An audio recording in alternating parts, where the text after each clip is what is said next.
እንዴት አታውቂ? እንዴት ልወቀው? ቆይ ምንድን ነው እየተሰማሽ ያለው? ዝም ብለሽ ከመሬት ተነስተሽ ብረሪ ይለኛል። ወዴት ነው መበረ? ወደ እሱ ነዋ። እሱ የት ነው ያለው? እሱንማ በምን አውቄው ግርማዬ? ሌላስ ምንድን ነው የሚሰማሽ?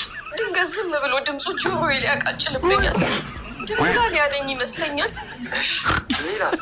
ምግቡን ልብላ ብለው ከጎሮሽ አልወዳለኝ። ትሬውም፣ ሳህኑም፣ ድስቱ ሁሉም ነገር ያናድደኛል። ቆይ እቃው ደግሞ ምን አደረገ?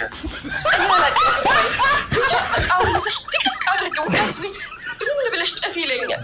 ቆይ አንቺ ልጅ ከልጁ ነው ፍቅር ያዝሽ ወይስ ከቤቱ ጋር ተጣልተሻል? ግርማዬ እኔ ተይዤ አንተ ትቀልድብኛለህ ካደ? እውነቴን እኮ ነው። እኔ ፍቅር ለውስጥ ሰላም ይሰጣል ሲባል የሰማሁት።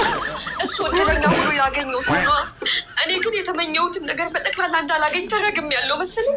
የተመኘሁትን ነገር በጠቅላላ አላገኝም። እሺ ግን ከሱ በፊት ሌላ ሰው ተመኝተሽ ታውቂያለሽ? ግርማዬ አቤት ምን ብለህ? ልቤ ስስት ብላለች። እስኪ ተወኝ። እሺ በቃ ተውሻለሁ። አንቺ ግን ተረጋጊሽ። ልጁን እንደምንም ብለን እናገኘዋለን። እኔ እኮ የጎዳኝ አለመገኘቱ አይደለም። እና ታዲያ ምንድን ነው? ይገኛል ብዬ ተስፋ ማድረጌ ነው የጎዳኝ። ተስፋ እኮ ለሰው ልጅ የመኖሩና ህይወትን የመውደዱ መሰረት ነው።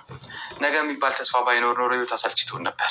ግርማዬ እኔ እኮ አልተማርኩ